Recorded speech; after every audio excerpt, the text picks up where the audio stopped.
What was banned at your school and why? Story 1. Candy necklaces at my middle school. One day, a couple of my friends came into the playground before school started with a candy necklace each, which immediately got everyone's attention. After we all demanded to know where they got them and how much they cost, from the corner shop down the street in 10p as I recall, one or two others said they might go and get one for themselves before school started. That might go turned into them sprinting to the shop once one kid figured out how to weaponize them. Holding one piece of candy between their teeth and stretching forward the elastic and biting down, it would catapult pieces of candy at whatever it was aimed at. That morning, a few kids bought a candy necklace each and played a game of firing bits at each other. The next morning, all 400 kids that attended that school were engaged in an all-out necklace war. Every single one of us must have had at least one and our own technique for maximizing the firing rate. After doing our best recreation of trench warfare all morning and having the kind of fun that only comes with an entire playground full of kids,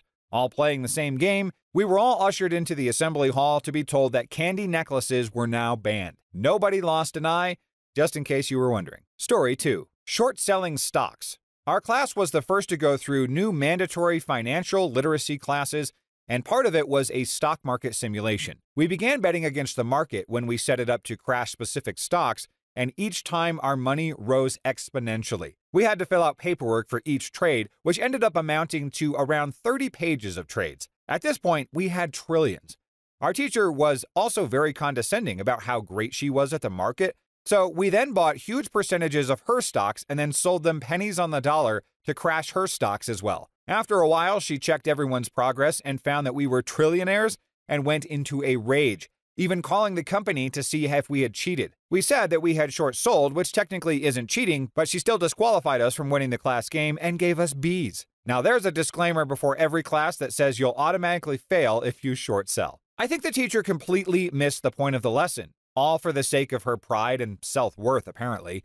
Short selling in options is a very profitable kind of investing, especially if you have the foresight to predict a huge market downturn. For all we know, these students won just from blind luck, but how stupid that the teacher didn't use the opportunity as a teaching moment about risk and reward. I hope these students continue to have success in the real stock market when they became adults.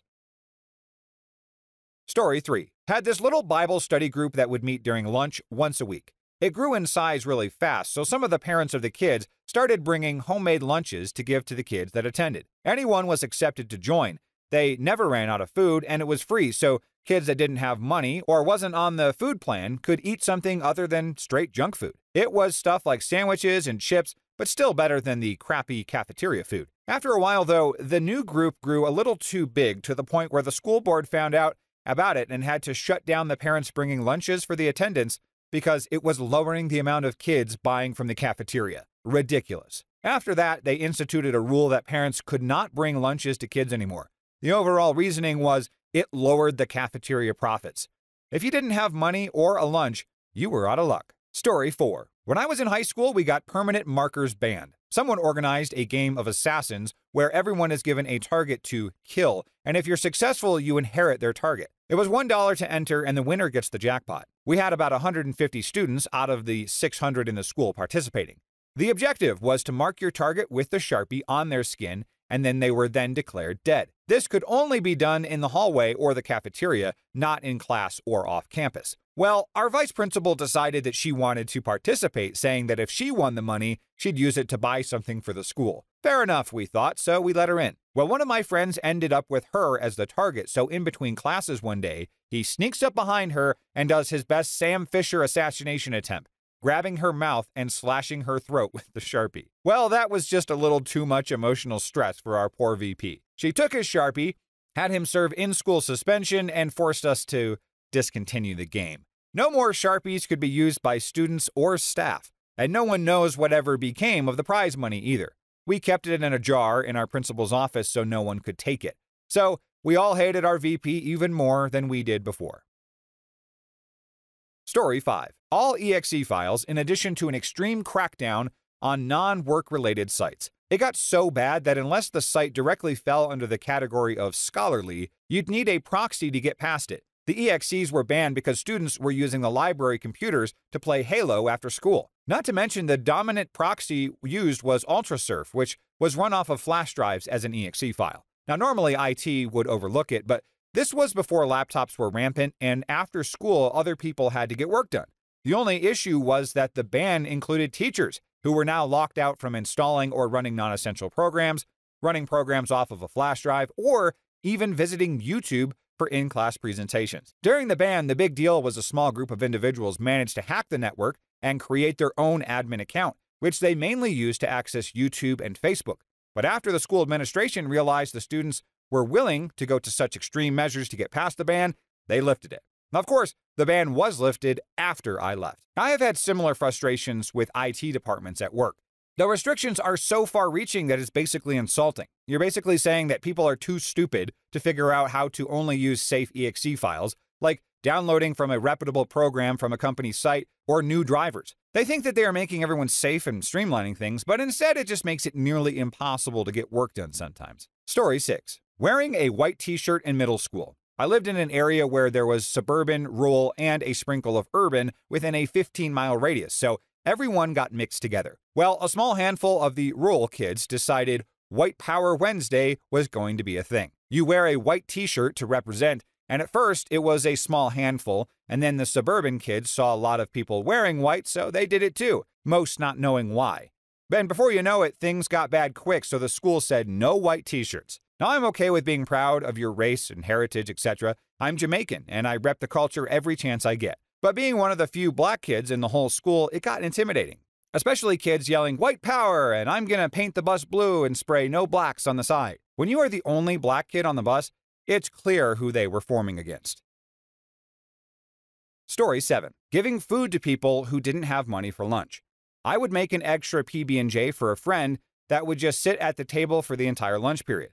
A supervisor noticed and told me to stop doing it, or they would tell the principal. I figured it was my own lunch money and could do with my food whatever I wanted to, but I got sent to the principal's office and would be suspended the next time I did it. I tried to protest by getting all my friends to make a PB&J and then stack them in front of the friend. Thing was about a foot tall. Didn't get in trouble though because he didn't eat it, and we just ended up throwing it away. Story 8. Photoshop. We had a graphic design course I decided to take because any time close to a computer is good, and plus I can play games when the teacher isn't paying attention. Photoshop was one of the units, so it was already installed on the computers in the lab, but going back a bit, my friends and I made lots of terrifying creatures in Photoshop, aka taking posters from movies or famous people and distorting the crap out of them with Liquify. As time went on, our skills increased, and eventually, the friend who made the rat butt one was caught.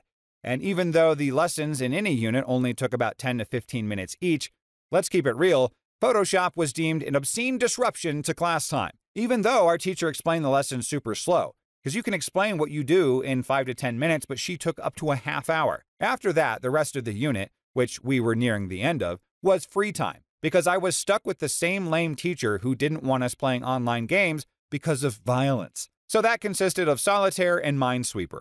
We still went online games anyway, and she didn't notice. I see a trend where a lot of students quickly outsmart their teacher counterparts and then just get bored. I honestly can't blame a student for moving on to another project or letting their creativity, no matter how disturbing, flow through Photoshop. Considering what you can do with Photoshop, this is a relatively harmless way to use it. At least they weren't making like revenge-style adult content or other Frisky stuff. In the comments, what was the one class that you excelled at so well that you needed to fill the time with other fun things? Story 9. They banned meeting people while on out-of-town class trips because of me. This was 1996 or 97, and chat rooms are still in full swing, open 24, and I met a cool guy from Pennsylvania about a year earlier. He's 25, socially awkward, but a big sweetheart, so we chat like brother and sister. No sexy talk whatsoever. He actually spoke with my folks a few times too. So, on a high school art trip to Chicago, we decided to meet up, with my parents' blessings no less. Ah, the naivety of the early internet days. Now he drives from Pennsylvania with a buddy and we met in his room. And I bring a friend for safety. And she leaves halfway through. I hang out a bit longer and I'm late getting back to the bus. Now little did I know, everyone is freaking the heck out.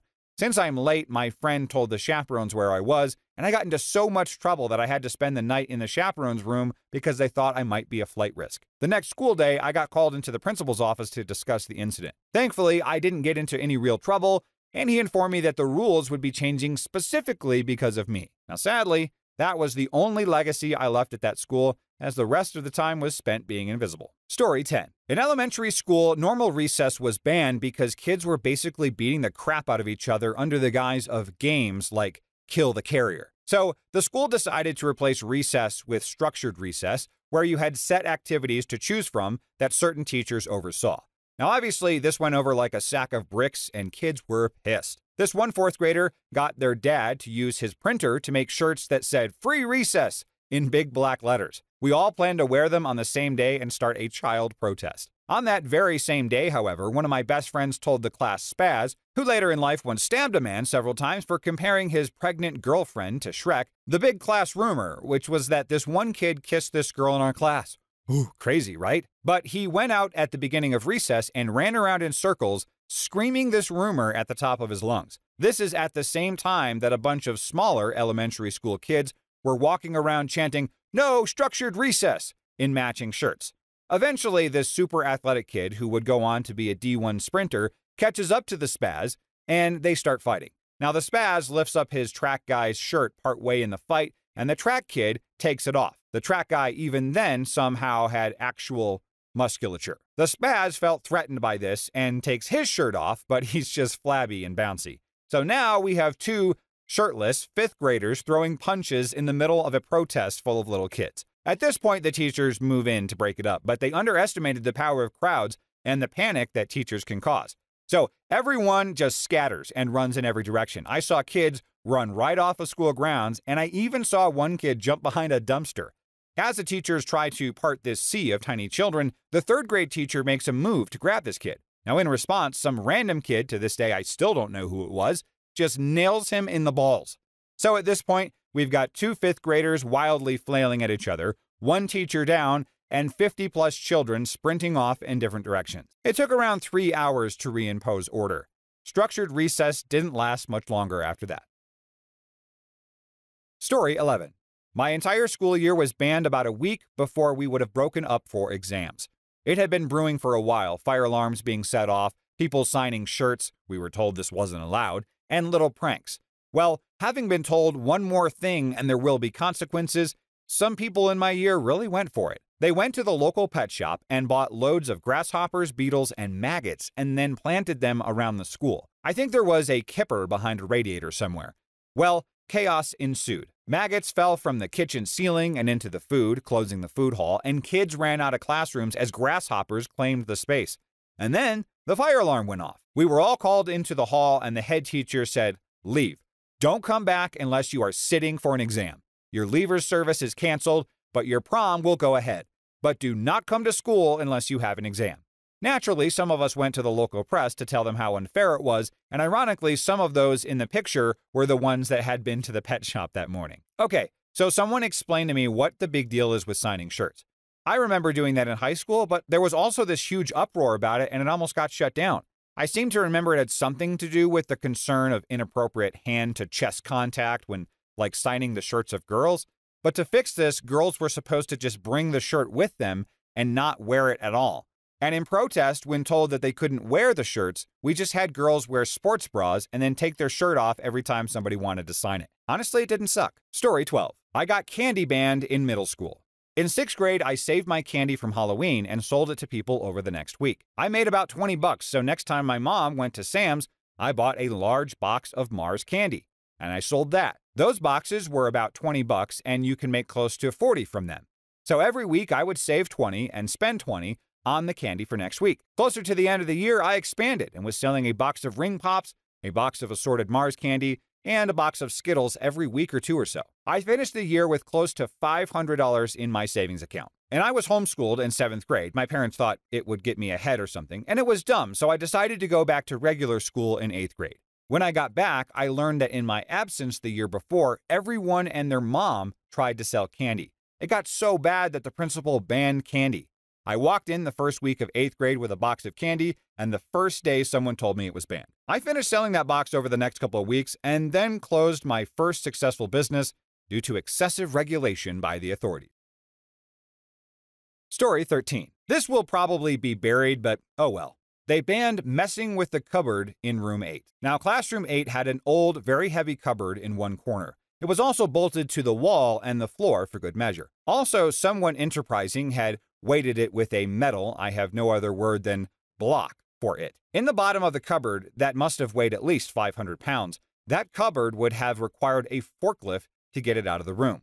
It was going nowhere. But nobody was using it. It was completely empty, apart from the metal block, obviously. Now, Justin loved playing tricks on teachers with that cupboard. Some of his tricks included putting a phone in it with a ringtone of an ambulance rushing by. Called it like 10 times in one class, and everyone looked at the window as if actually watching an ambulance rush by. Teacher got really annoyed. Hid in the cupboard before class, intending to come out when the teacher was doing attendance, and the teacher forgot attendance, so Justin spent the entire class, and it was a double class, inside the cupboard, only to come out when the school bell rang with a loud, "Finally! I got a bit cramped in there." After the spring holidays, all chairs and tables had been removed from this classroom as they waxed the floor.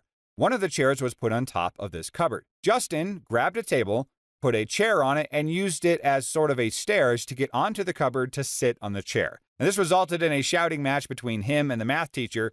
"Get down now, Justin!" "But sir, there's a chair up there. Aren't chairs meant to be sat on?" "I said get down!" He rigged the doors with one of those fake cardboard gun-like things that shoot glitters. We call them poppers. I'm not sure what they're called in English. Wire attached to one door, popper to the other, and the doors had to be opened with a bit of force. They were a bit stuck. So whoever opened the doors got rained on with glitter. He also kept throwing bouncy balls at the metal side when the teacher was turned away, and it made a satisfying sound that I would describe as clang. And lastly, he hid a glass of milk in it. Like I said, nobody used it, so it was like a stink bomb that slowly developed naturally. Eventually, the administration made it known that anyone messing with the cupboard in classroom 8 would receive a punishment that will be twice as harsh as punishment usually handed out to people making similar mischief. Justin moved on to the light projector in room 13A. His grand trick for that was when he projected a giant phallic symbol onto the ceiling, and none of the teachers noticed it for an entire day. In retrospect, Justin was a bit of a jerk. Funny guy, though. Story 14. Student-initiated candy sales in elementary school. A buddy of mine, way back in yonder year, would go down to the warehouse district with his dad and buy bulk candy for resale at school, 25 or 50 cents per piece or whatever. Now, inevitably, kids wouldn't have money on them, so he would extend loans with a small measure of interest. Well, small is an absolute sense and massive on a percentage basis. But kids wouldn't always pay him back, so naturally he would cut them off, but that wouldn't help him recover his lost investment. So, he did the next obvious thing. He began enlisting bigger kids to collect on bad debt, using candy as his currency. When he was called into the principal's office with his dad, there was apparently a conversation, including words like loan sharking and racketeering. Student-initiated candy sales were then banned, all because he inadvertently built his own crew and began emulating Tony Soprano. Truly ahead of his time. Yeah, this kid was absolutely ahead of their time, and also probably going places. This could go in two different directions. One, where the kid actually becomes like a real crime boss and lives the life of Tony Soprano or Tony Montana, one of the Tonys, or becomes a banker or gets into another sort of business. This is actually pretty brilliant for an elementary age kid, and I'm sure the dad was all for it, seeing their son become a little entrepreneur right in front of their eyes. The kid should have gotten the teachers and staff hooked on the stuff though too, and then it would have been much harder to ban. Story 15. Running. It all began with a game of football that gave a lunch lady a concussion from a certain misaimed throw. So, footballs were then banned. And then the game became a wall ball. After several minor injuries, the ball was banned. And then we resorted to good old-fashioned tag. However, one recess in a heated game, one kid was chasing another. The one being chased turned back around to check if he was still being followed, and when he turned his head back looking to the front, he was met with a pole to the face and a broken nose. Thus, the kids at our school would sadly walk in circles around the parking lot, talking to friends.